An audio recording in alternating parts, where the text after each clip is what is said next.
he's going to be ready for the start of the season.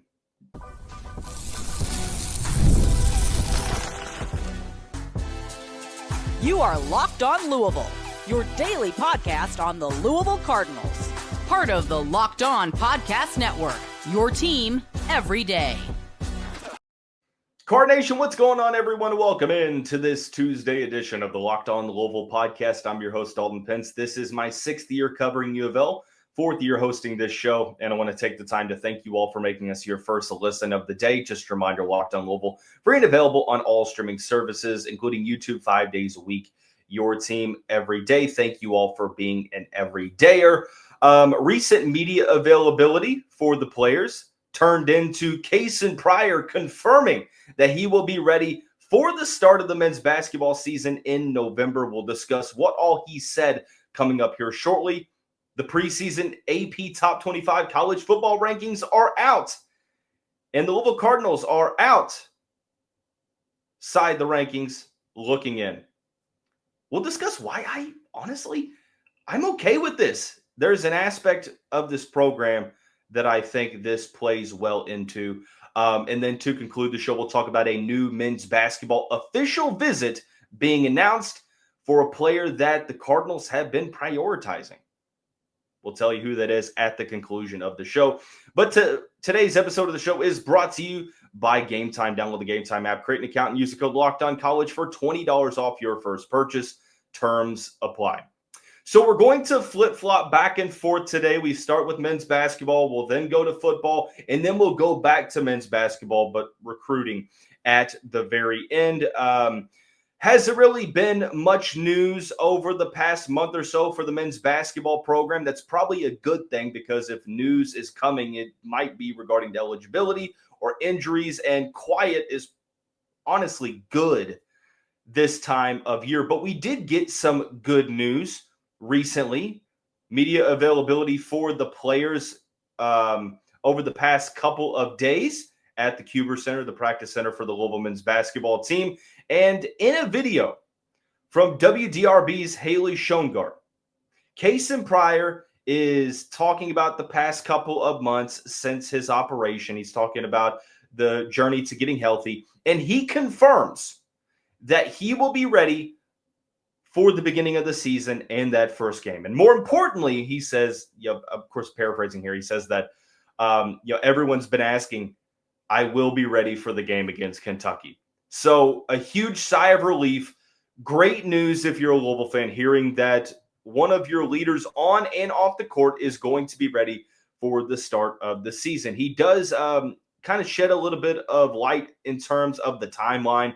He's 8 months post-operation, and he's got about a month to 5 weeks left to get, ramped up and be ready to play at the start of the year. Now, a month to 5 weeks puts you at about probably the start of October at the very worst. Like, looking at the very worst situation, that 5 weeks is going to run you close to the end of September, early October. And at that point, you've still got some time, a couple weeks before the first exhibition game, and then the start of the year in early November officially. So obviously great news. We hope that this timeline, with these major operations, sometimes there are setbacks. Knock on wood. I hope that that's not the case, and I hope that Kasean continues his rehab process and gets to full speed, and at the beginning of the season doesn't have to play with any restrictions or even minimal restrictions, because the fact of the matter is that Louisville needs him right out of the gate. Like, yeah, they're going to have some non-conference games that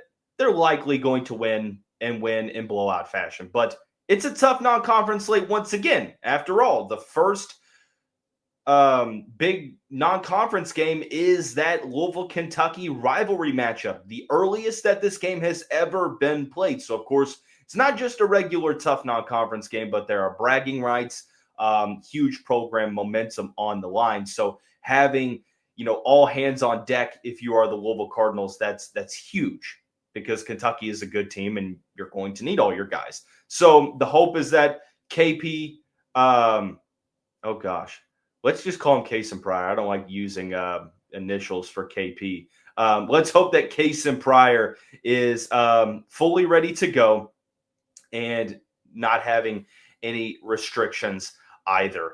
I think the thing for me is that I'm really glad that you have that exhibition game against Kansas. I don't think Kansas is going to be a top team in the nation, but they are a formidable opponent.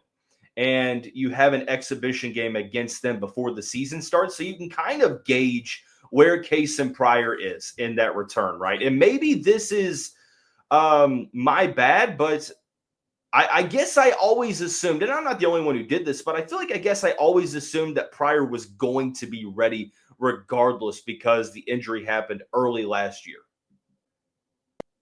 And yeah, it's a major injury, but late November to early November, he should be back. And even though the modern advances or the advances of modern medicine have made it to where coming back from an ACL tear has never been easier. Like, it's not easy, but it's never been easier to come back from. Like, I still guess I overlooked the fact that it is indeed a torn ACL. Like, even when he's fully cleared to play, he's going to be a little bit rusty. He hasn't played in a competitive basketball game since late November. There is almost certainly going to be some type of a mental hurdle or hurdles, plural, that he's going to have to overcome because he is a human being overcoming a big-time injury. Now, everyone is different in their rehab. Everyone is different in the process of getting back to playing shape. But the hope is that he can sort of get cleared early on in October or late September and go through those growing pains and remove that rustiness as the duration of October unfolds. Work through that Kansas exhibition. I forget who that other exhibition is against, but work through those games as sort of the trial runs for the start of the year and get to a point to where you're really ready to go. Like, the target date metaphorically should be that Kentucky game. Like, I might be clear, but let me focus in and make sure that I'm really ready for this Kentucky game. And I know you're not thinking like that. You're trying to get back as soon as possible to help the team out as soon as you can. But of course, as a Louisville fan, we're looking at this like, okay, we should be okay, but we really need him back and ready to go for Kentucky. Now, what does this mean in terms of the starting five? Like, yes, he might be ready to go, but how many minutes is he going to be able to play? Like, what is the vision for the coaching staff for the minutes allocation? Like, is this a game where you're starting out and maybe it's Michael, it's Conwell, it's one of Woolley or McNeely, and maybe early on it's Javon Hadley in place of Kasean Pryor? I think that is possible. Javon Hadley, like, I'm torn on. Is he going to start? Is he going to be the sixth man off the bench? Like, I'm not arguing how important he is because he's super important to this team. But, of course, it doesn't really matter as much about the starting lineup as much as who is ending the game on the court.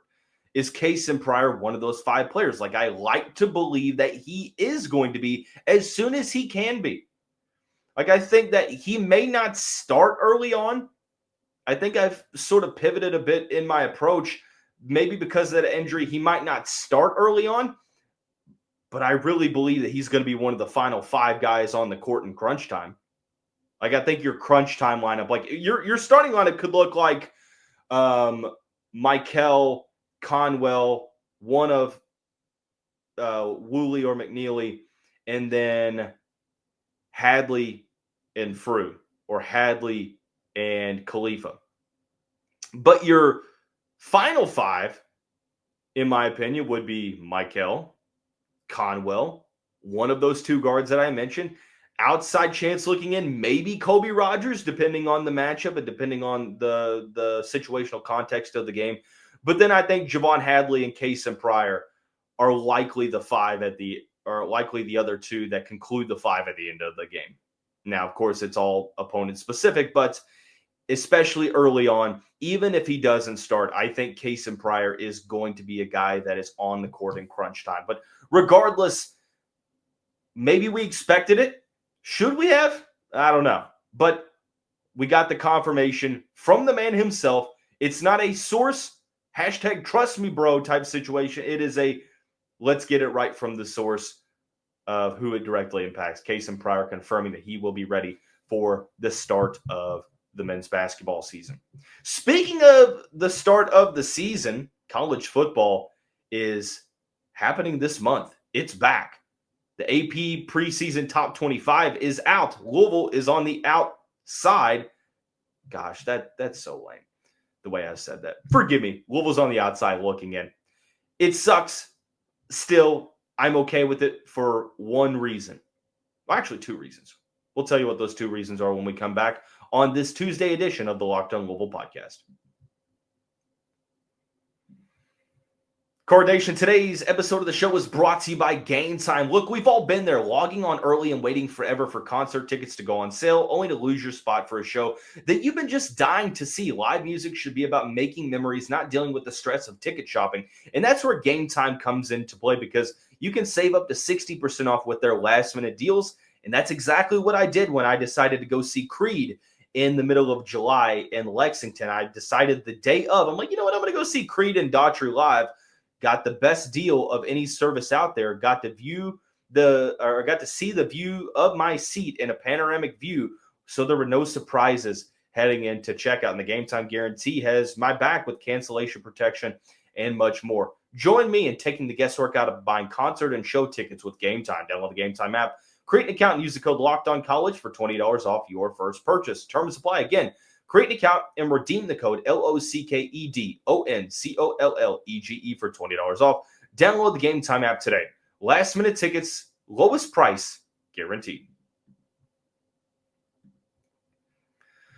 Just a reminder, the show is free and available on all streaming services 5 days a week, your team every day. Be sure to hit that subscribe button on YouTube. We are on the road to 5K subscribers on YouTube. Also, if you hit that subscription on any of the audio services you listen on, you'll be alerted when a new episode is released. So appreciate you all for being an everydayer of the show. We are less than 3 weeks away from Louisville kicking off the 2025 season, less than 2 weeks away from college football being back entirely. And like clockwork, the AP Top 25 preseason poll and the coaches polls are both out. We're going to talk about the AP poll because that's the one that kind of matters the most, in my opinion. But the rankings are out, and the ACC has a couple teams in the mix. Clemson is number 4. They got the highest ranking of any of the Atlantic Coast Conference teams. Notre Dame, not an ACC team, but sort of like a distant cousin. They are number 6. Miami is number 10. You go a little bit further down, SMU is at number 16. And that's it. The ACC has 3 teams in the preseason top 25. In the other receiving votes, the Louisville Cardinals had the 4th most. They had 90 receiving votes behind BYU, Utah, and Baylor, meaning that the Cardinals will start out the year 29th overall in the country. I'll be completely honest, this is kind of where I expected Louisville to land. I thought that even if they did end up in the top 25, it's going to be in the tail end, like 23 through 25. Probably not that high, considering that you lost as much production as you did last year. You ended the year 8-4 in the regular season. There are some questions about your defense, and all these things kind of combined to where I think on the outside looking in is honestly sort of the right approach. Like, I think it's appropriate. And some would be like, no, Louisville should have been top 25. Well, it would have been nice to see that, just sort of from a buzz standpoint, creating more excitement. But we're all excited for the start of the year. Louisville sitting at 29th. The other ACC teams that got receiving votes that were left out of the mix, Georgia Tech is 31st. They got the 6th most. They had 63. Let's see. Florida State had 8. Duke had 6. Pittsburgh had 3. And also James Madison, one of the non-conference opponents early on, had 9. So something to monitor there. But Cardinals sitting at number 29. 2 reasons why I don't really care. I hate to be as blunt as that sounds, but I got to be honest, Card Nation, I don't care if you are preseason top 25 or not, because the beauty of it is, reason number 1, you get every opportunity to prove that you are a top 25 team. This isn't the college football playoff rankings in mid to late November. What does that mean? It means that these rankings don't matter. They legitimately do not mean a thing. If you look at this from a bird's eye view, like, yeah, sure, you would love it if the national belief or national perception of your team is higher or as high as you have them. I get it. But after being in the ACC 10 years, like, I've stopped looking for validation and justification from the rest of the conference. Like, you're just not going to get it. The same thing with across the country. Like, the perception of the ACC is down. So instinctively, there's going to be more SEC. There's going to be more Big Ten. There's probably going to be even more. How many more Big 12 teams? How many Big 12 teams are in the top 25? You have Arizona State as 1. You have Kansas State as 2. Is that it? No, Iowa State is 3. So Texas Tech is 4. So you do have more Big 12 teams. Boise State at number 25. But like I said, you will have the opportunity to prove yourself. The beauty of this schedule for the Cardinals is, yes, James Madison is going to be better than people expect or even perceive. The Louisville Cardinals should start out 3-0. And it shouldn't be all that stressful. Like, if you're a college football playoff contender, you shouldn't be worrying about James Madison beating you. No disrespect to the Dukes. They're going to have a really good team. They're going to be one of those mid-major teams that could make things pretty interesting this season if all things go well for them in the college football playoff hunt. But you're going to be expected to handle business. If you go 3-0 and you have that early bye week between the second and third game, so you're going to be 3-0 heading into late September, I'd say there's a really good chance. I would almost predict and confirm that you're going to be a top 25 team in the rankings if you start out 3-0, because you're telling me that 20 through 28, the majority of those teams also aren't going to lose. Well, maybe not Indiana because they schedule absolutely no one. But, I mean, you're talking about an Ole Miss team that, I mean, we'll see what happens to them, right? Ole Miss, Iowa State, Texas Tech, Tennessee, Boise State, BYU, Utah, Baylor. I'm going to guarantee that 20 through 28, there's going to be the majority of those teams that will lose at least one game. So Louisville's going to get into the top 25, in my opinion, even if it doesn't have to after the first 4 weeks. Still, you got Pittsburgh and Virginia after that, and both of those two teams are going to be two squads that you still, on paper, should be victorious against. And look, I'll be honest. I can't sit here and tell you that Indiana is better than Louisville. I don't think so. I think that Indiana is the benefactor of the weakest Power 4 schedule. I don't think that Boise State, BYU, Utah, or Baylor are better than the Louisville Cardinals right now. I don't.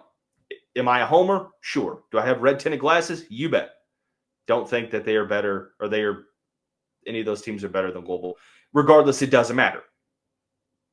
It's just an argument at this point. You're going to be able to have a chance to prove it. The second reason why I like this is because Louisville sort of really buys into this underdog mentality. Like, one of the toughest assignments to do or to complete, I feel like, in like these types of arguments is beating Jeff Brohm leading an underdog team.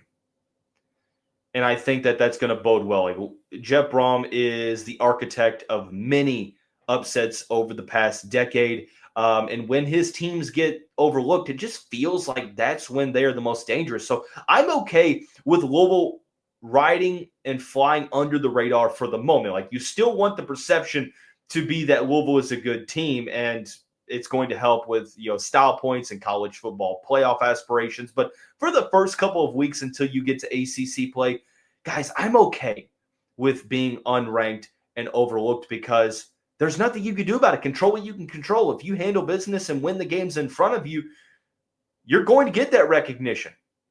Prove it. Even if you're a top 25, I don't care. Prove it. You've got to prove your worth in college football. And the way to do that, of course, the only way is to win games. And if you do that, the recognition and the praise that you might be seeking are going to follow. So That's just my opinion on the matter. I don't really care at the moment if you're ranked top 25 week 0 or not. But like I said, we are going to flip-flop. Went from men's basketball to football. Now we're going to go back to the men's basketball side of things. A recruit that the Cardinals have been the most consistent for, according to that player, he has scheduled an official visit. We sort of hinted at this a couple weeks ago, but it's confirmed now. We'll tell you who that is and why he might be one of the top players to watch in this class for the Cardinals moving forward. More on that when we come back on this Tuesday edition of the Locked On Louisville podcast.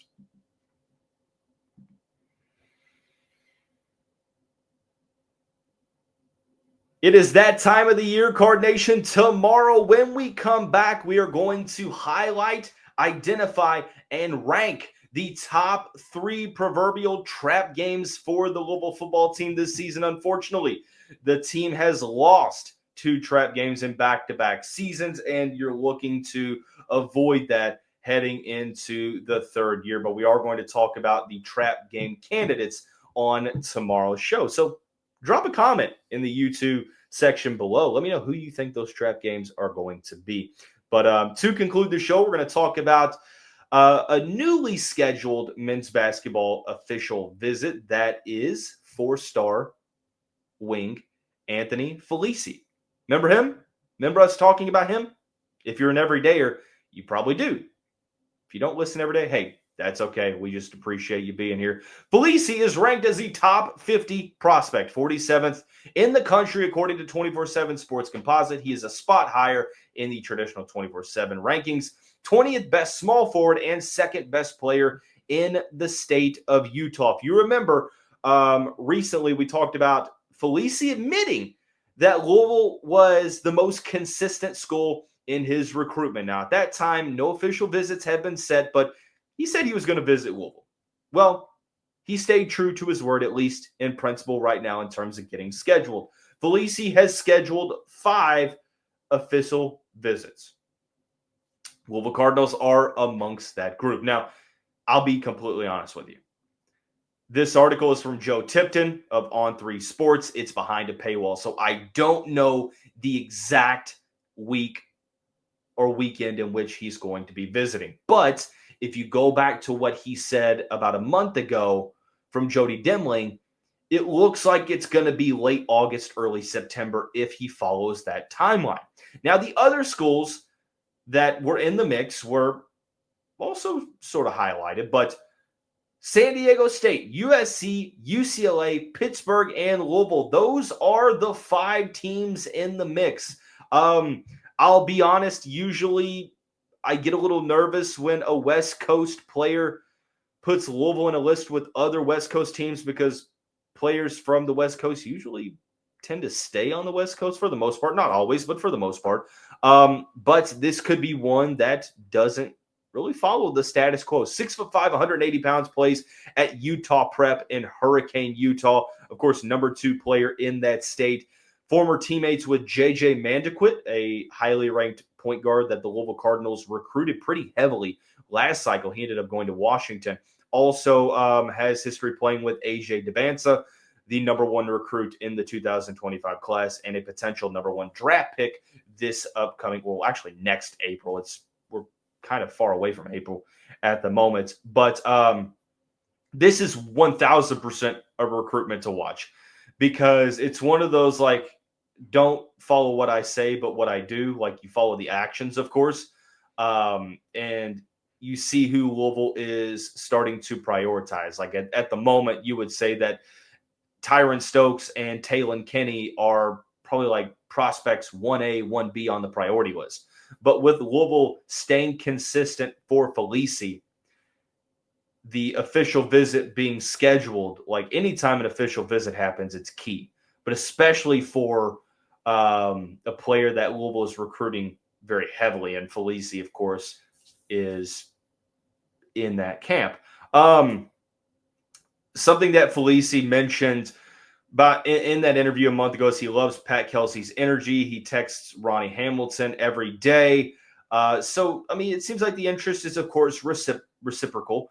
And Felesi brings a skill set that I think many Louisville fans would welcome with open arms, and that is one of a player who can take the ball to the basket at will. He's crafty around the rim, the way he's able to put the ball on the floor and attack the basket and penetrate in the lane. Like, that's something that various players at Louisville have been able to do over the past decade, but I mean, it's kind of been few and far in between. Like, one of the issues that the Cardinals have had over the past decade is a consistent ability to attack their defender one-on-one. And Felesi is able to do that. Of course, Chucky Hepburn was able to do that, Terrence Edwards, but maybe not much outside of that. And Felesi would give you that opportunity at the wing. 6'5", 180 pounds, not the fastest guy on the court, but not the most athletic guy on the court. High motor guy, excels in transition, and the ability to get downhill and contort his body, dealing with contact and being able to readjust and finish through that contact. Like, it's really impressive. And that's probably the number one aspect of his game that I would be most excited about if he were to commit to Louisville, is he just brings a differentiating skill set that would be refreshing to this program. Like, he's good in transition. He's a willing passer, can get downhill. Like, those are things you want in a Pat Kelsey system. 3-point shooting wise, like, there's nothing wrong mechanically with the shot. Just, it might be due to a lack of highlights on tape, a lack of film. I just haven't seen the high enough sample size of that perimeter shot. Like, there's nothing wrong with the mechanics or the shot form, but I mean, I just haven't seen much of it. So if he's even able to be serviceable at the college level, you like the chances there. Defensively, right away, I think he projects as a plus level defender. The attention to detail, the motor, the active hands. You look at the steals and blocks numbers in the AAU circuit, and I think it's clear that the ceiling for him and the potential screams like a first option point of attack lead defender at wing. 6'5", 180 pounds, has that versatility and switchability to guard multiple positions. So another aspect of this program that of this system that you're wanting to add to, and that is good on-ball defense.